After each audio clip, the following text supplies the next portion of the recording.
ট্রাম্পের শত চাপও গাজা এবং ইরানের উপর থেকে পরাশক্তি চীন রাশিয়ার সমর্থন সরাতে পারছে না। ফিলিস্তিনের সমর্থনে আবারও নিজের দৃঢ় অবস্থানের কথা তুলে ধরেছেন চীনের প্রেসিডেন্ট শি জিনপিং। মালয়েশিয়া সফরে এই বিশ্বনেতা আবারও গাজার বাসিন্দাদের জোরপূর্বক উচ্ছেদের বিরুদ্ধে বার্তা দিয়েছেন। শি জিনপিং জানান, গাজা ফিলিস্তিনের অবিচ্ছেদ্য অংশ, আর এতে শুধু ফিলিস্তিনিদেরই অধিকার রয়েছে, শুধু চীনই নয়।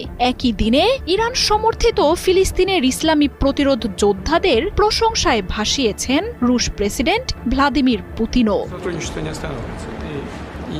গাজাকে দখলে নিতে যুক্তরাষ্ট্রের সমর্থনে মরিয়া চেষ্টা চালাচ্ছে ইসরায়েলি বাহিনী।